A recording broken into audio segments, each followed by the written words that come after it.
안녕하십니까.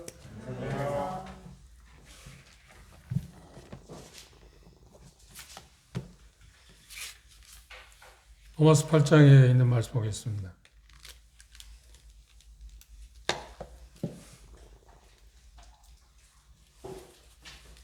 로마서 8장 오늘 1절부터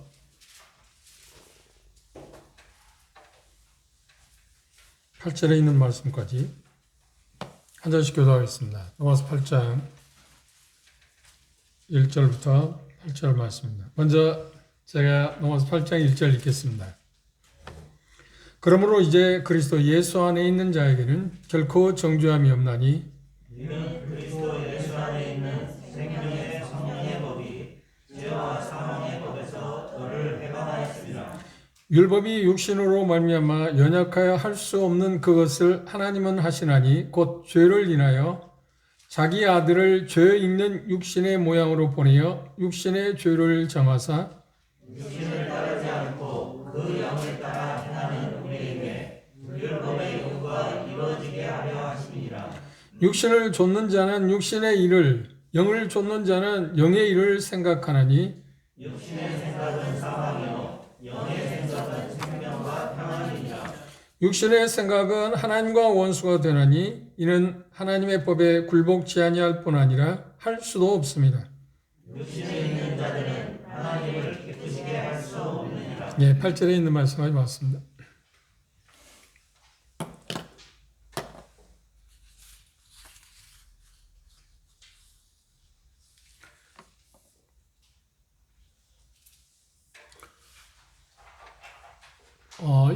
약 2년 됐나요?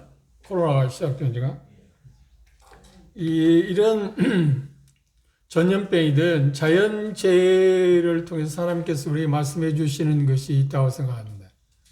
그 여러 가지 생각할 수 있는데, 그러나 근본적인 것은 이게 하나님의 허용하심 가운데 일어났다는 것을 우리는 부정할 수가 없습니다. 그러면 하나님의 허용하심 가운데 일어났는데 그 의미가 무엇 때문일까 하는 것은 각각입니다. 여러 가지 생각하는 것에 대해 차이가 있습니다. 그리고 어떤 사람은 혹자는 이야기하기를 이건 하나님 허락하심이 아니고 자연적으로 일어나는 거다. 그래서 자연재해라고 말하는 사람도 있지만 그건 신앙인이 아닌 입장이고요. 신앙인의 입장에서 보면 이건 하나님의 허용하심 가운데 일어난 일인데 그 부분에 대해서 우리는 민감하게 좀 생각해야 할 필요성은 있다고 생각합니다. 그 원인에 대해서 왜 하나님이 그걸 허용하셨을까 하는 이유에 대해서는 우리가 분명하게 대답할 수가 없습니다. 왜냐하면 그것들에 대해서 하나님께서 분명하게 언급하고 계시지 않기 때문에 그 상황에 따라 조금씩 다르기 때문에 그렇다고 우리는 생각할 수 있습니다. 그런 부분에 대해서 우리 마음 가운데 생각해 보고 이런 상황 가운데서 우리가 어떻게 살 거냐 하는 것이 우리에게 더 큰 과제가 아닌가요? 그리고 어쩔 수 없이 이런 자연재해에 인해서 하나님을 숨기는 일에 있어서 어려움이 되게 될 때 이런 상황에서 우리가 할 수 있는 일은 뭔가 그런 지혜를 하나님께 구하는 것이 더 필요한 상황이라 그렇게 생각합니다. 언젠가 기회가 있으면 이런 재난재해를 통해서 하나님께서 우리에게 말씀하시는 게 뭔가를 한번 생각해 볼 수 있다고 생각합니다. 기회가 주어질지는 모르겠습니다만 오늘 이 로마서 8장의 첫 부분을 읽었는데 로마서 8장을 한마디로 이야기하면 그리스도인의 어떤 자유, 그리스도인에 주어진 어떤 해방 그에 대해서 언급하고 있다고 생각할 수 있습니다. 네 가지 것들에 대해서 이야기하고 있는데 예수 그리스도와 연합된 사람, 그리스도 안에 있는 사람에게 주어진 특별한 누릴 수 있는 영적인 복에 대해서 네 가지를 언급하고 있는데 그 첫 번째가 오늘 읽은 말씀에서 본 것처럼 8장 1절에서 4절에서 심판으로부터 자유가 있다. 심판으로부터 해방이 있다. 그걸 왜 그러냐면 정죄함이 없기 때문이라고 이야기했습니다. 그리고 두 번째가 5절에서 17절에 있는 패배로부터의 자유가 있다. 패배로부터의 성공이 우리에게 주어졌다. 왜냐하면 채무가 없기 때문이다. 빚이 없기 때문에 빚이 다 탕감받은 사람이기 때문이라는 표현을 썼습니다. 그 다음 세 번째가 8장 18절에서 30절에 보면 실패로부터의 자유가 있습니다. 실패로부터의 자유. 왜냐하면 좌절이 없기 때문에, 그 어떤 것도 우리를 실패해서 막을 수 없기 때문에, 제한할 수 없기 때문에 이야기하고 있고요. 마지막 8장 31절에서 39절에 보면 두려움으로부터의 자유가 있습니다.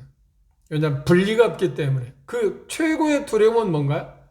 죽음이라고 하는 사망이 우리에게 가져오는 분리. 그럼에도 불구하고 하나님의 사랑은 그 어떤 것에서 끊을 수 없다고 하는 말씀을 통해서 우리는 그 두려움으로부터 어떤 것으로부터도 우리는 두려움이 없다. 그런 게 해방되었다고 이야기했습니다. 1절에서 4절에서 이야기하고 있는 심판으로부터의 자유에 대해서 우리가 오늘 잠시 생각해 보도록 하겠습니다. 심판으로부터 자유가 뭐냐 하면 정죄함이 없다고 이야기했습니다. 이 정죄함이란 말이 로마서 8장 1절에 그러므로 이제 그리스도 예수 안에 있는 자에게는 결코 정죄합니다. 결단코 없다. 결코라는 말은 대단히 강조한 말입니다. 정죄함이 없다고 그러는데 이 정죄함이 없다고 하는 정죄함이라고 하는 말이 두 가지 의미에 쓰여졌습니다. 그러니까 우리가 일반적으로 생각할 때 정죄함이 없다고 할 때 죄사함 받았다, 하나님의 의롭다함 받았기 때문에 우리가 더 이상 죄인이 아니다, 하나님 더 의롭다함 받은 사람이다, 칭의를 받은 사람이라는 의미에서 정죄함이 없다고 하는 것만 생각하고 있지만 정죄함이 없다고 말할 때 성경 두 가지 의미가 있어요. 첫째는 하나님 앞에서의 우리의 위치입니다. 그게 우리가 알고 있는 정죄함이 없다는 말입니다. 우리는 죄로 말미암아서 3장에 보면 모든 사람이 죄를 범했기 때문에 죄의 결과로 말미암아서 하나님 앞에서 우리는 정죄받은 사람입니다. 죄인이라고 낙인 찍힌 사람이라는 거죠. 그런데 예수 그리스도의 보혈을 통해서 십자가의 죽음을 통해서 그 정죄함에서 우리가 벗어났습니다. 하나님 앞에서 정죄함이 없다고 하는 말은 긍정적인 쪽에서 뭘 말하냐면 이제 하나님으로부터 의롭다함 받았다고 하는 말입니다. 그 정죄함이 없다는 말의 첫 번째가 그것입니다. 그런데 로마서 8장 1절에서 하는 정죄함이 없다는 말은 그런 의미에서 정죄함에 대한 이야기가 아닙니다. 두 번째 의미에서 정죄함인데 이 정죄함이 없다고 할 때 정죄는 두 번째가 뭐냐면 자기 자신 앞에서의 정죄함이 없다는 겁니다. 그 말을 다른 표현으로 한다면 양심의 가책에서 벗어났다. 히브리 저자가 이야기한 대로 말한다면 선한 양심으로 하나님을 자유스럽게 섬길 수 있게 되었다고 하는 말을 이렇게 정죄함이 없다. 그리스도 안에 있기 때문에 결코 정죄함이 없다는 말을 했습니다. 그것이 앞에서 이야기한 말씀 가운데 보면 어떤 것을 이야기하냐 하나님과의 우리의 화평의 관계에 대해서 그랬습니다. 하나님과 우리가 화평이 이루어졌다고 말할 때 첫째는 뭔가요? 하나님 앞에서의 우리의 화평입니다. 평안이 이루어졌다는 겁니다. 그래 우리는 평안해졌습니다. 그렇죠? 하나님과 화목했기 때문에. 그런가 하면 또 하나의 화목은 무엇인가? 나 자신과도 화목이 이루어졌다는 겁니다. 그걸 다른 말로 하면 예수 그리스도의 십자가는 종적으로 하나님과 인간 사이에 가로막힌 담이 막혔던 담이 헐어졌고, 그렇죠? 화목이 이루어졌다는 말이고, 사람과 사람 사이에 막혔던 담도 헐어졌답니다. 그래서 사람과 사람과의 관계에서 화목이 이루어졌습니다. 화목이 이 두 화목이 있는 것처럼, 화평이 두 화목이 있는 것처럼 똑같이 정죄함도 하나님 앞에서의 우리의 모습하고 나 자신이 나 자신을 생각하는 의미에서의 모습에서 정죄함이 두 의미에 쓰여졌습니다. 그래서 로마서 8장에서는 하나님 앞에서 우리가 정죄함이 없다는 표현도 맞는 거지만 그것보다 더 큰 것은 뭔가요? 나 자신 앞에서 나 자신에 대해서 우리는 정죄함이 없다. 정죄할 수 없다고 하는 이야기입니다. 하나님이 우리를 정죄하지 않았기 때문에 그 믿는 믿음을 갖고 있는 사람은 또 어떻게 생각해야 한다? 나 자신에 대해 정죄해서는 안 된다는 겁니다. 이게 그 정죄함이 없다는 말의 의미 가운데서 우리가 꼭 인지해야 할 문제입니다. 우리는 일반적으로 그냥 정죄함이 없다고 하면 하나님과 예수 그리스도의 구속으로 말미암아서 하나님과 화평이 이루어졌기 때문에 정죄함이 없지 그것만 알고 있는데 그렇지 않습니다. 그 양심적으로 그렇죠? 하나님 앞에서는 이미 하나님의 우리를 의롭다 선언했기 때문에 하나님 앞에서 문제가 해결되어 있잖아요. 그 선언을 받아들인 나 자신의 양심적인 문제에 있어서 우리는 계속 걸림돌이 될 수 있고 더 나아가서 우리가 그리스도 안에 있기 때문에 정죄함이 없는 사실이지만 죄를 범할 때 어떤가 정죄를 당하지 않나요? 구원 받은 이후에 우리가 죄를 범하면 정죄를 받지 않나요? 죄책감을 느끼지 않나요? 부끄러움을 느끼지 않아요? 수치감을 느끼지 않나?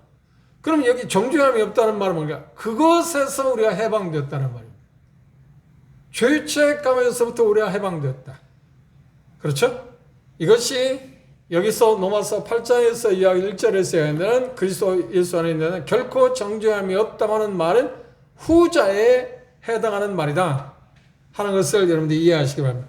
그러니까 전자는 거듭나기 전에 거듭났을 때 하나님과 화평이 이루어짐으로 말미암아서 정죄함이 없는 거고, 거듭난 이후에 죄를 범함으로 말미암아서 죄책감에 사로잡히는데, 그 죄책감에서 우리가 성령 영 안에서 우리가 활동하게 될 때 우리의 양심적으로 정죄를 느끼지 않아도, 정죄를 당하지 않는다고 하느냐.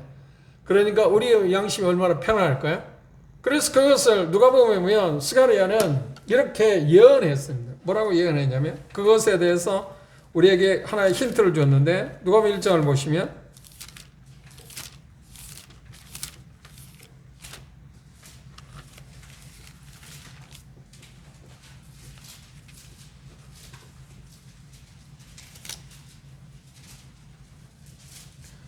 (75절을) 보시면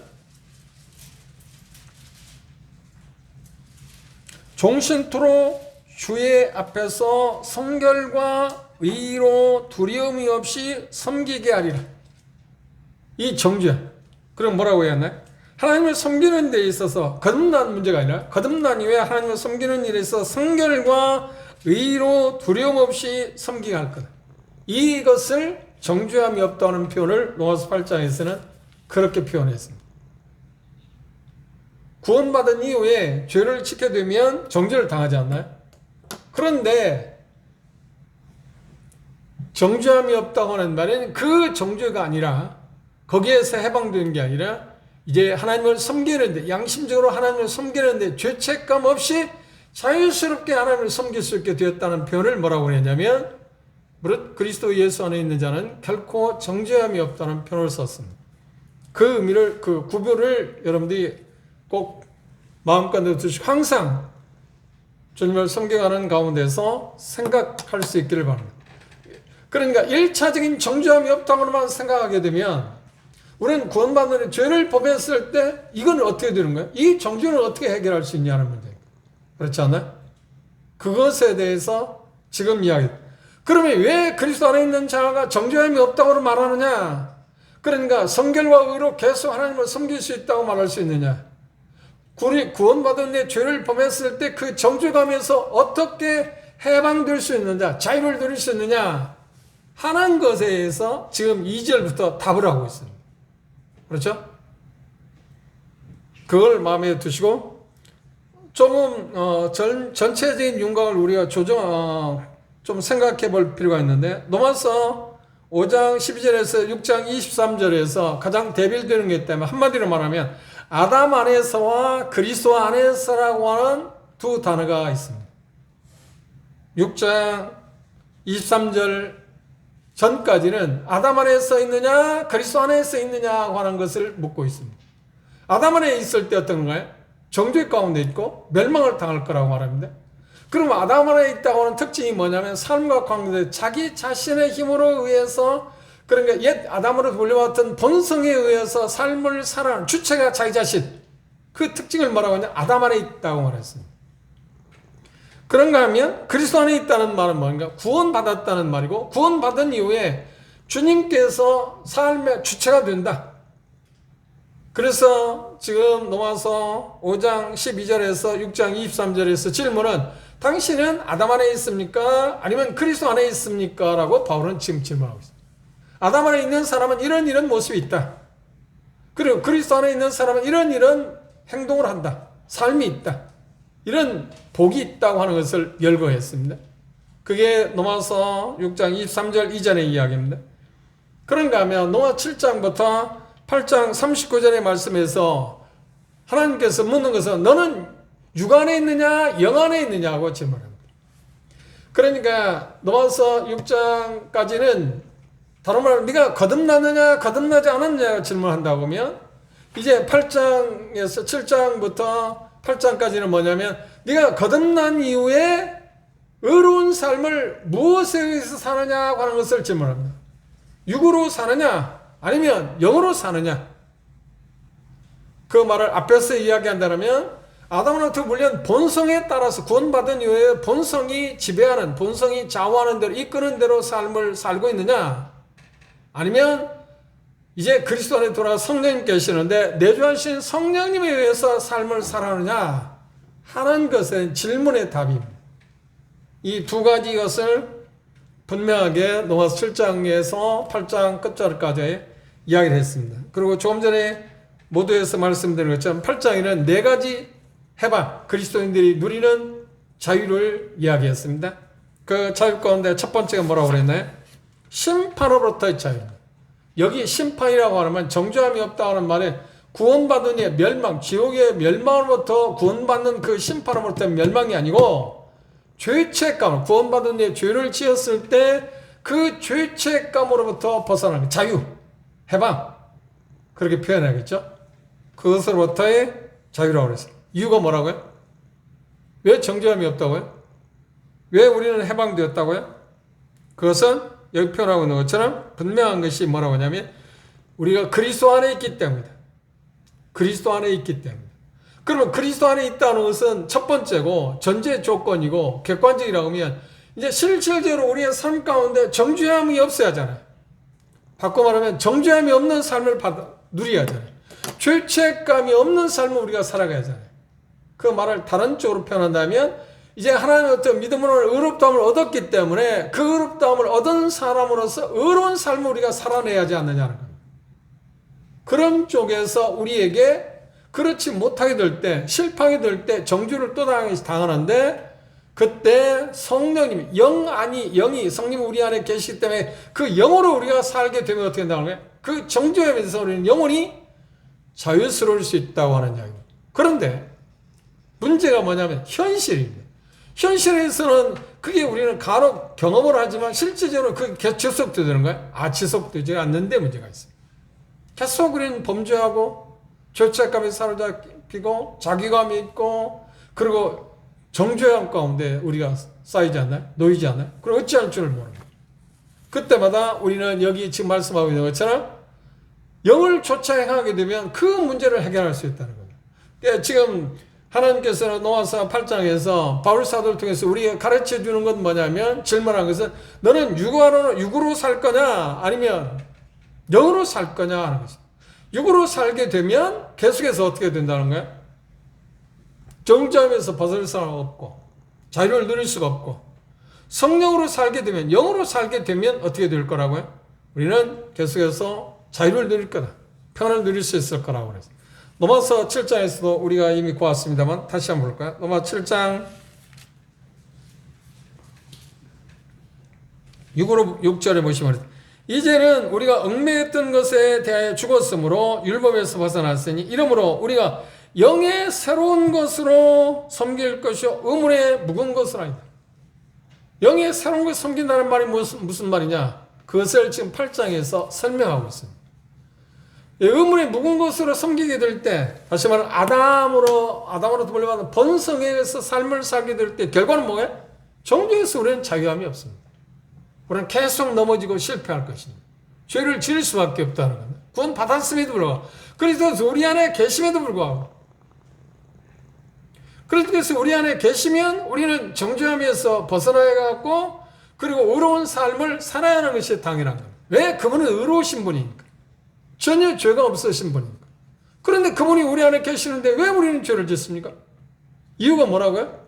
육신을 따라 살기 때문에. 육으로 살기 때문에. 그럼 육으로 산다는 말은 무슨 말인가요?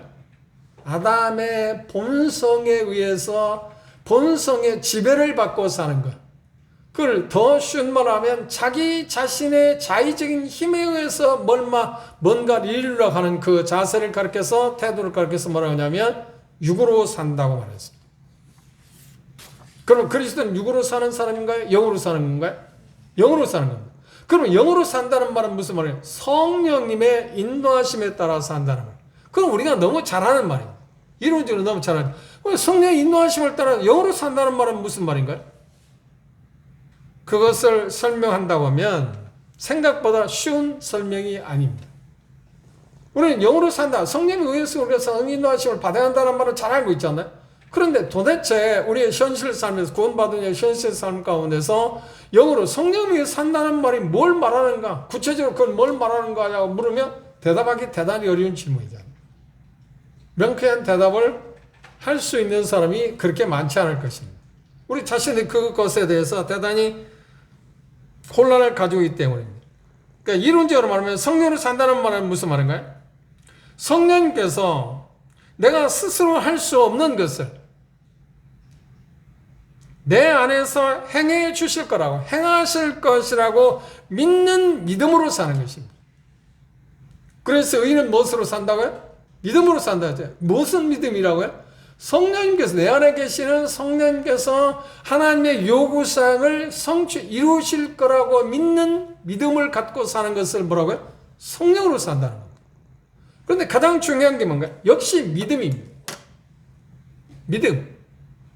누군가를 믿게 될 때 우리는 어떤가요? 우리 자신들을 신뢰하지 않지 않나요? 다른 사람을 믿을 수 없게 되면 우리가 뭔가 해야 하지 않나요? 그러면 실례로 한번 보십시오. 지금 코로나로 지금 우리는 대단히 세계적으로 어려움을 겪고 있습니다. 물론 치사율이 낮기 때문에 별건 아닌 건 사실입니다만,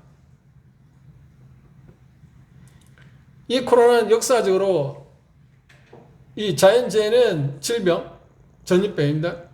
이건 역사적으로 여러 차례 있었습니다. 그런 여러 차례 있었지만 전에 스페인에 있었던 뭐 독감이라든지 그 다음 흑사병이라든지 그런 것에 비하면 치사율은 대단히 낮은 겁니다.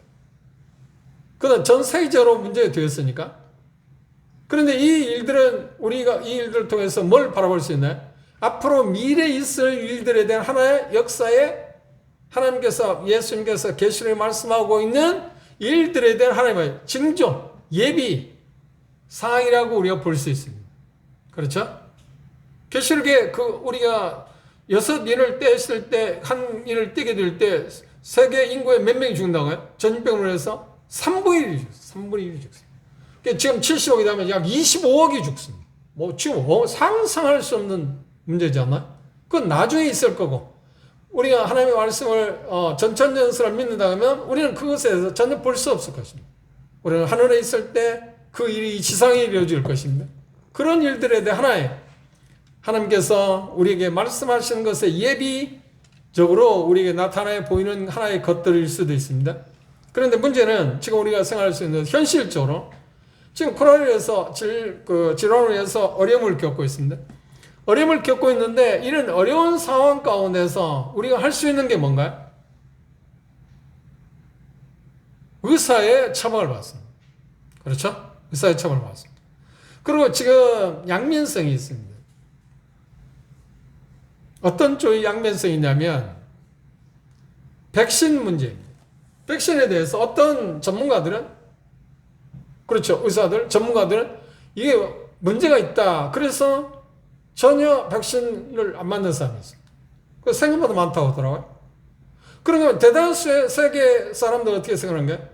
저도 마찬가지로 어떻게 생각하는 거예요? 그게 효과가 있다. 다른 방법이 없으니까. 그렇죠? 예비적으로 할 수 있는 게. 그래서 그걸 말했습니다. 그런데 중요한 것은 뭔가요? 왜 안 맞았냐고 할 때 안 맞은 사람이 많은데 왜 안 맞느냐고 할 때 안 맞는 사람을 물어보면 뭐라고 대답하는 거예요? 이게 의미가 없다는 거예요. 믿지는 못하겠다는 거예요. 백신의 효과에 대해서 믿지를 못하겠다. 그런데 백신의 효과에 대해 믿지를 못하겠다는 것보다는 백신이 우리에게 주는 뭐예요? 후유증이 너무 많다. 그래서 그걸 못 맞겠다는 거예요. 그렇게 믿으니까 어떻게 안 맞아요. 그럼 우리는 여하튼 그걸 얼마큼 100% 믿냐 안 믿냐 상관없이 그런 다소간에 도움이 된다고 생각해서 저도 맞았습니다. 그렇죠?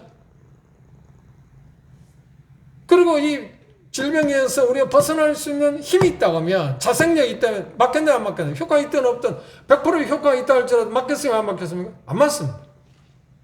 내가 그걸 이길 수 있는 자신이 있다고. 그렇지 않아요? 그런데 자신이 없다. 이 코로나와 달리 어떤 다른 질병으로 인해서 이 질병은 치사율이 100%인데 그 100%의 치사율을 막을 수 있는 백신이 있다고 생각해 보십시오. 그것이 확실하다고 믿음이 어떻게 하는 거야? 나는 그걸 당연할 수 있는 힘이 없잖아요. 100% 그걸 맞지 않으면 죽음을 당할 수밖에 없습니다. 그건 절대적인 연약함에 있습니다. 그런데 절대적인 연약함에서 피할 수 있는 방법이 뭔가요? 절대적으로 생명을 보장할 수 있는 게 있다면 어떻게 하는가요? 내가 할 수 있는 것은 포기하지 않나? 손을 듭니다. 손을 든다는 말은 뭔가요? 그 절대적인 효과가 있는 것을 내가 받아들인다는 것은 뭘 말하는 거야? 내가 다른 모든 것을 포기한다는 말이잖아요. 무슨 어떤 가능성이 조금이라도 있으면 우리는 그걸 포기하지 않습니다. 사람. 똑같은 이치입니다. 내가 하나님께서 요구사항에, 하나님이 요구하는 것을 내가 뭔가 할 수 있다고, 조금이라도 뭔가 보탬이 될 수 있다, 할 수 있다고 생각하면 어떤 거예요? 전적으로 그분을 신뢰하지 않습니다. 전적으로 그분을 신뢰하지 않습니다. 그러나 그게 전혀 가능하지 않다고 하는 것을 내 자신이 인정하게 되면, 절실히 인정하게 되면 어떤 거예요? 거기에 어떤 해결책을 발견하게 될 때 전적으로 의지할 수밖에 없잖아요. 그런데 이 문제가 우리의 영적인 세계에서 생각보다 선명하게 구분을 못해요. 자꾸만 헷갈려요. 그리고 전적으로 그걸 의지하고 싶은 마음이 없어요. 왜 그렇습니까? 아담의 본성이 있기 때문에. 아담의 본성은 뭔가요? 우리 힘으로 뭔가 할 수 있다. 우리 힘으로 할 수 있다고 생각할 때 문제는 뭐냐면 100% 할 수 있다고 생각하는 게 아니에요. 조금이나마 도움이 될 수 있다고 생각하는 게 우리에게 남아있어요. 그게 참 이상하지 않아요? 그런데 하나님이 보실 때 0.001이라도 있다고 생각할 때 도움이 안 돼. 그분을 신뢰할 수가 없어요. 100% 내가 그걸 할 수 없다고 인정할 때만 가능성이 있어요. 효과가 있어요. 이게 지금 우리의 괴리감이에요. 그래, 일반적으로는 우리의 인생사에서는 100% 신뢰하지 않을지라도 10%만 신뢰한다고 할지라도 좀 도움을 받을 수 있잖아. 그리고 하기도 어떤 긍정적을 받아들이기도 하지 않냐? 근데 하나님이 우리의 성령님께서 영으로 산다는 말에 성령님께서 우리 안에서 어떤 일을 하실 때 100% 내가 할 수 없다고 인정하고 100% 신뢰할 때만 그분이 우리 안에서 그 일을 한다. 이게 지금 문제입니다. 그런데 우리 일상생활에서는 그렇지 않잖아요. 그것 때문에 우리는 계속해서 실패합니다. 그리고 죄책감에서 벗어나지 못합니다. 우리가 이미 공부했습니다. 하나님의 요구사항은 변함이 없다. 그것을 율법은 없어지지 않는다고 표현했습니다. 그렇죠? 그건 없어지는 게 아닙니다. 하나님의 요구사항은 여전히 우리에게 존재하고 있습니다. 그런데 율법으로부터 자유라고 하는 말은 뭔가? 율법의 요구사항으로부터 우리가 이제 벗어났다는 말입니다. 그럼 율법의 요구사항으로부터 하나님의 요구사항으로부터 벗어났다는 말, 하나님의 요구사항을 우리가 행하지 않아도 된다는 말이 아니라 행해야 하는데 중요한 것만 주체가 내가 아니라 영으로 그 일을 해야 한다는 거예요. 성령님에 의해서 그 일을 한다는 거예요. 나 대신, 나를 통해서, 나 대신이란 말이 아니라 나를 통해서 그 일을 하게 하셔야 한다는 거예요. 그런데 우리는 뭐가 있다고요? 육이라는 게 있어요. 아담으로부터 물려받은 본성이 있어 계속 그걸 저해해요.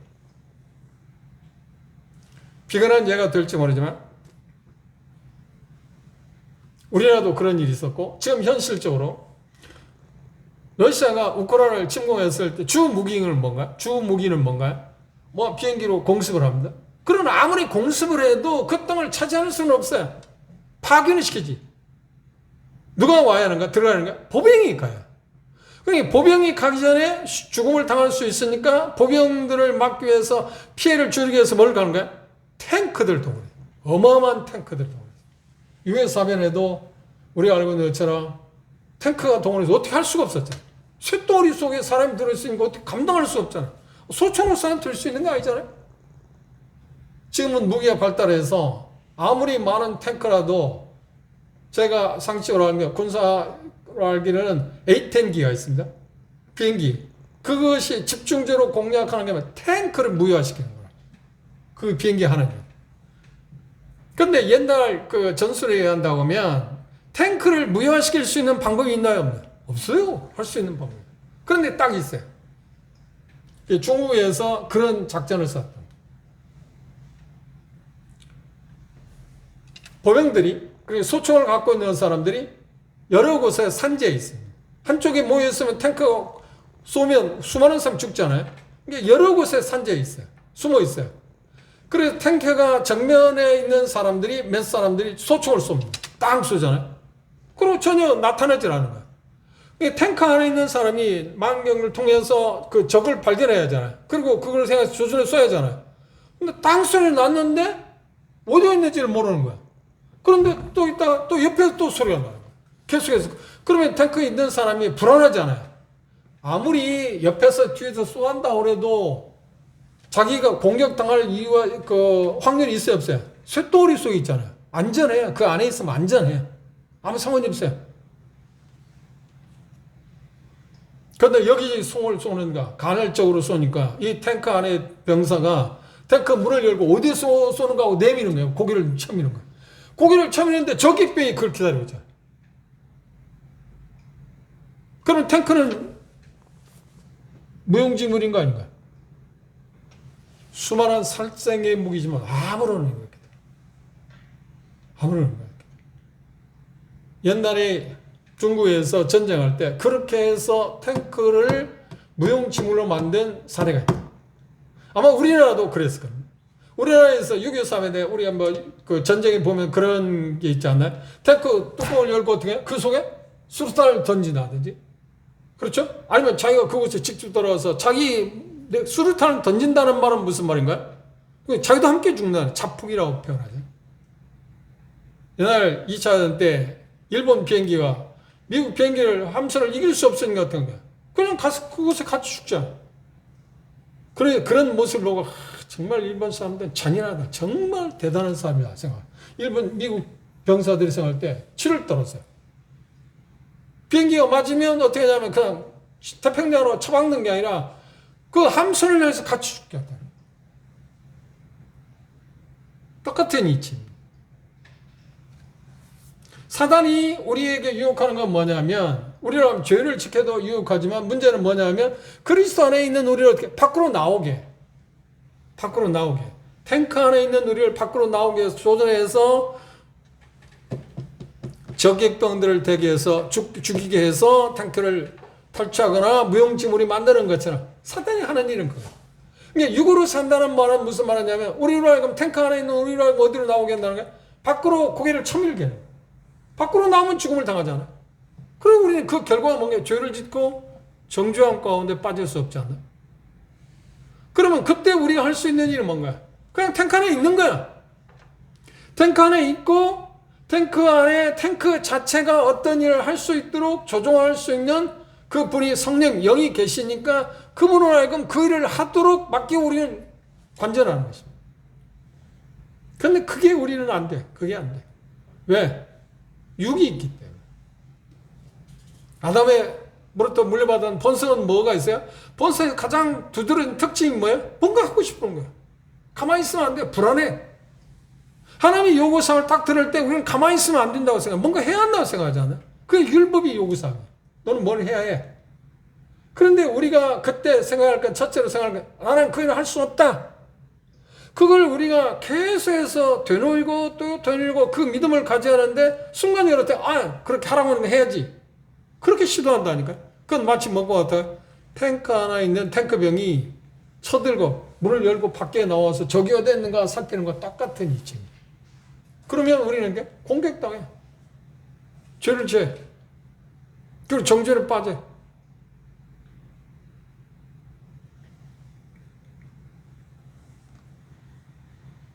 우리의 삶 가운데서 이 정죄에서 벗어날 수 있는 유일한 방법이 뭐냐면 영으로 사는 것입니다.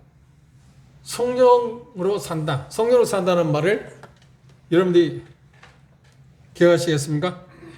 성령께서 내가 스스로 할 수 없는 일을 그분이 대신해서 나를 통해서 그 일을 할 수 있다는 믿음을 갖고 믿음을 가지면 어떻게 해요? 자연스럽게 믿음만 갖는 게 아니라 믿음을 가지면 어떻게 해요? 우리가 그 다음 할 거는 뭐예요? 그분에게 의탁을 해야죠. 그분에게 조종권을 쥐어야 한다니까요. 사살권을 그분에게 쥐어야 한다니까요. 전에 한번 이야기했나요?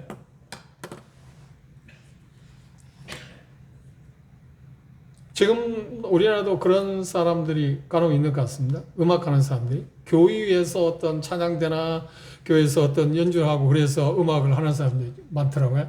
근데 고대에는 작곡가들도 마찬가지고 연주가들이 대다수가 어떻게 하냐면 다 하나님과 관계된 사람들에게서 음악을 했습니다. 그런데 맨델스존이라는 사람을 아시잖아요. 그런 작곡가이고 유명한 피아니스트입니다. 그런데 시골에 어느 남노한 교회에 갔습니다. 그런데 그곳에서 마침 자기가 작곡한 곡을 어떤 아가씨가 치고 있었습니다. 피아노를 치고 있었어요. 그런데 이 전문가인 이 멘델스존이 그 이야기를 연주하는 걸 들을 때 어설프겠습니까? 참 잘 친다고 생각했어요. 어설프게 짝이 없었겠죠. 남다운 옷을 입고 그 교회에 들어가서 피아노를 치고 있는 아가씨에게, 아씨, 내가 이 곡을 좀 칠 수 있는데 지금 자기 신부를 드러내지 않았습니다. 비켜줄 수 있냐? 자리를 비켜줄 수 있냐? 이게 쳐다보니까 어떻게? 아이 뭐 거지 같고 남노한 사람이 무슨 곡을 이 어려운 곡을 친다고 그래? 상상도 못하지. 당신은 이걸 못 친다고. 아니 그래도 내가 한번 칠 수 있는데 한번 옆에 비켜 주겠냐? 하도 사정하니까 어떻게 했어요? 두 가지 마음이 비켜주겠죠. 이 사람이 얼마나 잘 치는 그러면 자꾸 부탁하니까 어쩔 수 없어요. 비켜주는 것도 이게 또 하나 뭐예요? 이게 이 사람이 그 사람의 어떤 모습을 진짜로 드러내게 스스로 부끄러움을 느끼게 하기 위한 그런 생각에서 비켜줬을지 모릅니다. 달을 내주자. 이 곡을 만들고 이 곡의 피아니스트된 멘델스존은 얼마나 아름답게 그 곡을 연주했겠습니까? 그때 그 아저씨가 어떤 생각을 깜짝 놀라서 선생님 누구신가요? 그때 멘델스존이 그렇게 말했어요. 내가 이 곡을 작곡한 사람입니다. 똑같은 이시죠. 우리는 나름대로 뭔가 할 수 있다고 생각하는 그 아가씨처럼 말입니다. 그러니까 전문가, 우리의 삶에 그 의와 관계에 있을 때 의에 죄에 대해 전혀 모르시는 성령님께서 그 일을 하도록 그 곡을 치도록 우리가 맡기면 되잖아요. 근데 그걸 못해요. 그걸 안 해요. 영으로 산다는 말이 그 말이에요. 그러면 중요한 게 뭐냐면 그 아가씨와 달리 우리는 뭐냐, 내가 이 일을 하나님의 요구상을 할 수 없다는 것을 전적으로 믿어야 해요. 확실하게 인지해야 해요. 그리고 우리가 포기해야 한다니까요. 그리고 내놓아야 주님께서 하실 수 있습니다. 성령께서 일을 할 수 있습니다. 그러면 성령께서 우리를 통해서, 성령이 독단적으로 우리를 통해서 그 일을 하신다니까요. 그래서 우리가 그 일을 당할 때마다 가만히 서서 그분이 구원하시는 우리가 봐야 하는 거예요. 1차적으로 서 있는 거예요. 항복하는 것이다. 그 믿는다고 하는 말은 뭐냐면 그분을 신뢰하고 그분에게 맡긴다는 거죠. 자리를 내어준다는 말이잖아요. 그때 그분은 그 일을 하신다는 거예요. 왜? 하나님의 뜻에서 사신 분 아닌가요? 그리고 하나님의 뜻에서 온전히 순종하신 분 아닌가요? 그분이 도우시면 못하겠습니까? 인간의 우리들의 모든 필요에 대한 해답은 누구신가요? 그렇습니다. 예수 그리스도입니다. 예수 그리스도. 왜? 그분이 모든 것을 다 성취하신 분이니까. 완성하신 분이니까. 성자 예수 그리스도. 그래서 그분 도움이 없이는 안 돼요. 그래서 우리는 그분의 도움을 받기 위해서 우리는 뭘 하는가요? 기도라는 하나의 방법도 있잖아요. 내가 못하니까 하나님 도움을 요청하잖아요. 그런데 하나님의 도움을 요청할 때 어떻게 하는가요? 그분의 이름으로라는 말이 무슨 의미인가요? 그분 앞에 나가서 도움을 요청할 수 있기 위해서 길이 그분밖에 없어요. 그분을 통하지 않고는 그분을 요청할 수 없기 때문에 우리는 예수님의 이름으로 기도하지 않나요? 그게 첫 번째 이유입니다. 예수님의 이름으로 기도한다는 게. 그분이 길을 열어놓으신 분이기 때문에 그분을 통해서만 우리는 은혜의 보좌 앞에 나갈 수 있기 때문에 그분의 이름으로 우리가 도움을 줘야 합니다. 그 이유도 여러 가지 이유가 있지만 가장 중요한 그것이잖아요. 그래서 우리는 그분의 도움을 요청해요. 그분의 도움을 요청하게 되면 그분은 어떻게 해요? 그럼 우리 응답을 하시잖아요. 그러면 생각해 보시오. 여러분들의 삶 가운데 이 경험을 다수간 한 일이 있어요. 작든 크든 간에 한 일이 있어요. 어떤 일상생활에서 대인관계나 어떤 문제로 인해서 누군가를 만나야 한다고 생각, 어떤 문제에 직면한다고 생각해 해본 적 있을 겁니다. 근데 승리할 때 말입니다. 죄책감에서 다시 말하면 죄를 짓지 않은 그 경우가 있습니다. 그 경우에 어떻게 했어요? 그 문제, 까다로운 문제인데 불구하고 내가 이 일을 할 수 있는 사람이 아닙니다. 예수님이 내게 그 일을 할 수 있도록 힘을 주십시오. 우리는 되게 그렇게 이야기하잖아요. 그것도 좋은 방법입니다. 그것보다 더 좋은 방법은 뭐냐면 예수님이 내가 이 일을 할 수 있는 사람이 아닙니다. 주님이 나를 대신해 나를 통해서 그 일을 해 주십시오. 이게 중요한 거예요. 그런 마음을 갖고 그 사람을 만났습니다. 그 어떤 상황에 접했습니다. 그럴 때 하나님께서 놀랍게도 그 일을 내가 생각하는 것보다 훨씬 아름답게 성취하는 것을 봤습니다. 그때 우리는 뭐라고요? 아, 주님께서 하셨군요. 하나님의 은혜입니다. 우리는 하나님의 은혜라고 말은 해요. 이거 하나님의 은혜죠. 그런데 그 하나님의 은혜는 전적인 전면이 전부 다가 뭐냐면 하나님이 그를 전부 했다고 생각해서 하나님의 은혜로 말하는 게 별로 맞지 않습니다. 우리도 뭔가 거다란 게 거둔 거 있지 않나요? 그럼에도 불구하고 우리 하나님의 은혜라고 말해요. 이게 하나님의 은혜라고 말할 때 100가지라고 하면 100%를 그분이 하셨다고 하는 말이 하나님의 은혜라는 말이에요. 그죠? 그러면 100% 그분이 하셨다고 하는 것이 하나님의 은혜라고 하면 하나님의 은혜라고 말하기 위해서는 100% 뭐예요? 나는 그 일을 할 수 없었다는 데 전제되어야 한다는 거예요. 이해하셨나요? 이게 지금 우리에게 문제입니다. 이게 지금 함정이에요. 100% 내가 할 수 없다고 생각을 안 해요. 뭐 때문이라고요? 이유가 뭐라고요? 육이 있기 때문에. 아담이 본성이 있기 때문에. 아담이 본성 계속 그분이 용서하겠나 그때보다 특각지로 반응을 보여요. 이걸 해야지. 시도해. 시도하기 전에 우리는 어떻게 해요? 나는 이 일을 할 수 없습니다. 하나님의 요구사항은 성령님께서 그 일을 하실 수 있습니다. 그래서 나는 그분이 하실 수 있다 믿기 때문에 그분에게 나는 의탁을 합니다. 원래는 그분이 할 수 있다는 믿음과 두 번째는 뭔가요? 그분의 의탁을 맡기는 것입니다. 자료를 내어주는 것입니다. 성령을 초청한다는 말은 그 말이 아닌가요? 이것의 미묘한 문제인데 그것에도 우리가 생각하는 거예요. 오늘 말씀을 드렸습니다. 하나님의 은혜라고 말할 때 하나님이 100% 했다고 할 때 하나님의 은혜입니다. 한 99% 했을 때 하나님의 은혜라고 말하는 거 아니에요. 그럼 하나님께 영광을 다 돌릴 수 없잖아. 1%는 내게 있지 않나? 내가 뭔가 거들었지 않나? 그렇죠?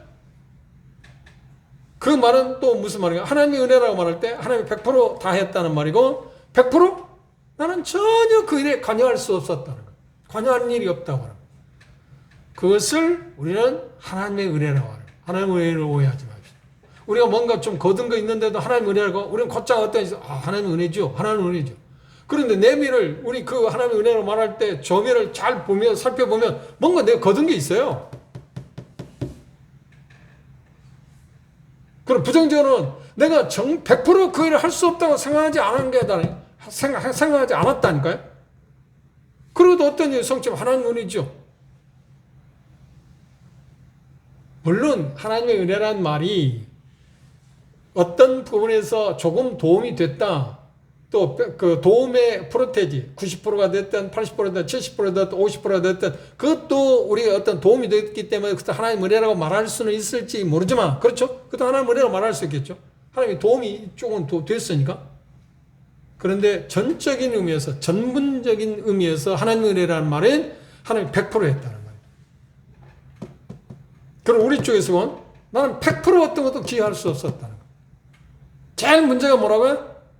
이건 알아요. 하나님이 100% 그걸 할 수 있다는 것은 우리는 믿음은 갖고 있어요. 어떤 일이 일어날 때 그건 좀 쉬운 게 아니야. 대비해볼 때, 비교해볼 때. 그러나 어려운 게 뭐냐? 난 100% 그걸 할 수 없다는 데는 어렵다. 정말 은혜해야 한다고 하는 것을 우리가 믿지 못한다. 하나님의 도움이 없이는 성령님의 도움이 없이는 그걸 할 수 있다고 생각하지 않았어요. 사도행전은 우리가 이미 공부를 했습니다. 사도행전의 특징이 뭔가요? 예수님께 제자들을 훈련하고 제자들이 이 세상을 맡겼을 때 그들의 특징이 뭔가요? 그렇죠. 내 이름으로 구해라. 그러면 너희들은 내가 한 것보다 큰일 할 거다. 그건 질적인 문제가 아니라 양적인 문제입니다. 그런데 그 일을 하기 위해서 예수님 맡겨준 사명을 감당해서 그들이 할 수 있는 게 뭔가요? 하나님 기도해서 뭘 기도했나요? 성령의 충만. 성령의 충만이 뭔가요? 성령이 전적으로 100% 지배하는 거예요. 그래서 에베소서의 바울 사도는 이렇게 표현했어요. 그 말을 좀 이해하기 어려운 말입니다만 이렇게 표현해요. 3장을 보십시오.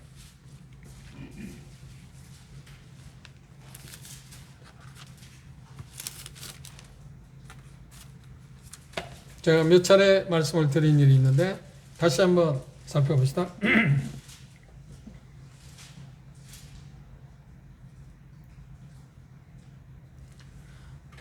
에베소서 3장 17절에 보면 함께 읽어볼까요? 시작.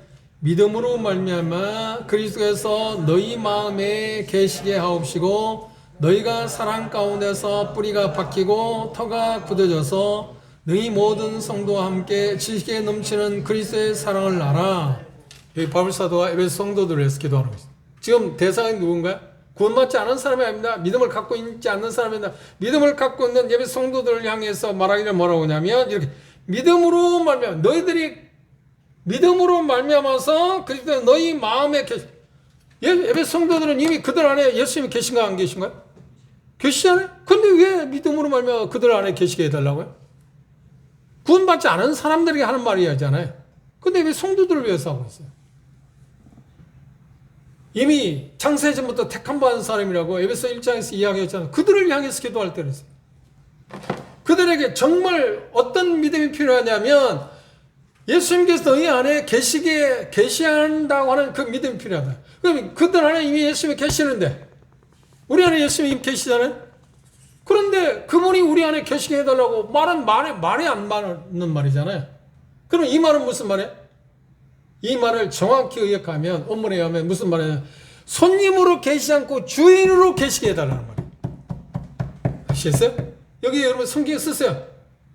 믿음으로 계시게 해달라는 말은 손님이 아니라 주인의 행세를 하게 해달라는 거예요. 근데 우리의 문제는 뭐예요? 그분은 우리 안에 계세요. 그런데 그분이 손님으로 계시지 손님은 마음대로 어떤 걸 할 수가 없잖아요. 주인의 의사에 따라가야 하니까. 그렇죠? 교양있는 손님이 집에 와서 자기 마음대로 가는 거야? 부엌에서 막 아무거나 갖다 찾고 먹고 자기 하고 싶은 대로 하는 거야? 아니죠. 그건 주인만이 할 수 있잖아요. 예수님 우리 안에 계시는데 그분이 우리의 삶 가운데 어떻게? 주인의 활동을 해요. 주님 되심을 인정하는 거예요. 큐리오스. 이게 우리 삶의 궁극적인 해결책이에요. 이건 계속해서 우리가 음미하고 뜸미하고 우리의 삶에 계속해서 시시때때로 적용하는 거지. 그럼 물어봅시다. 그분이 우리 안에 계시는 손님입니까? 주인입니까? 생각보다 주인 행사를 못하잖아요. 우리가 주인 행사하잖아요. 무슨 일이 있으면 여기 계십시오. 전에 제가 재미있는 이야기를 했습니다. 김익두 목사 평양에서 초기에 130년 전에 김익두 목사 그분이 뭐냐면 깡패였습니다. 그 당시에 뭐 조폭이나 뭐 그런 게 없었겠죠. 깡패 출신. 거구이고요. 근데 그분이 예수 그리스도를 믿었습니다. 그런데 평양심이 그분이 얼마나 사람들에게 못된 짓을 했는지 뭔가 나쁜 모습을 보면 저 김익두 같은다. 그렇게 닉네임이 오는 거예요. 그런데 그분이 예수 믿고 변화됐어요. 근데 하루는 농사철에 시골에 이제 복음을 전도로 가는데 논길을 걷고 있는데 그 썰어지라는 그 농부가 소가 말을 안 들으니까 소가 고삐를 잡고 하잖아요. 그래 말을 안 들으니까 이 김익두 같은 소스키다 막. 이 김익두 목사가 자기가 하다 보니 자기를 향해서 욕을 하잖아요. 핫바지 한복을 입고 다녔는데 성경책을 논두렁에 땅도 하나님이 잠시키시라고. 그리고 걷어붙이고 그 사람을 찾아가. 그 말은 뭐예요? 성경책을 가만히 놓고 하나님이 잠시만 계시라고. 그거 같은 똑같아요. 우리는 그렇게 하나님을 대우해요. 하나님의 주인이잖아요. 우리는 주님이자고 말하잖아요. 그래서 우리들이 예수 그리스도를 믿는다면 그분의 주되심을 우리가 인정한다는 말이잖아요.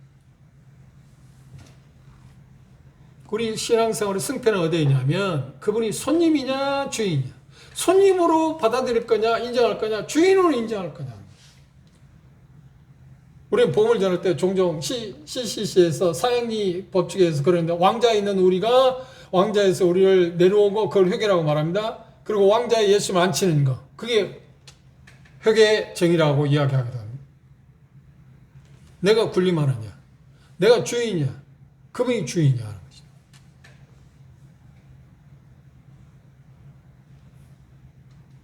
우리가 하나님을 묻습니다.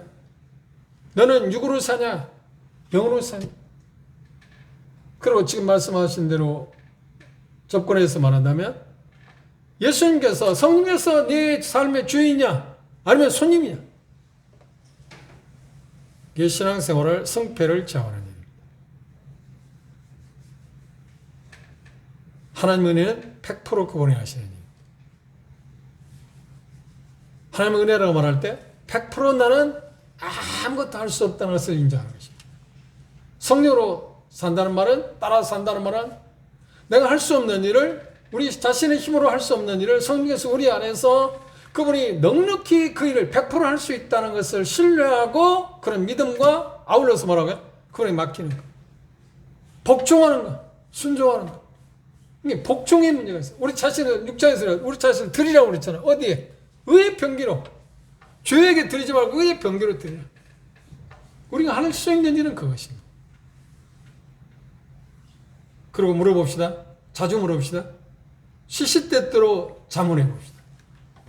지금 이때, 지금 내가 어떤 상황이 볼 때, 내가 주님이 예수 그리스도에서 내 삶의 주인이신가, 손님인가? 나는 손님으로 대우할 건가, 주인으로 대우할 건가? 손님으로 대한다는 건 내가 주인이라는 말이잖아.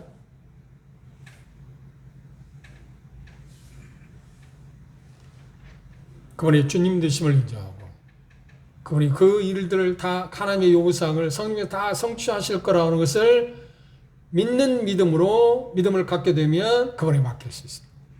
그게 우리는 그걸 위해서 하나님께 기대하는 것입니다. 그걸 다른 표현으로 말하나요? 성령 충만. 기도합시다.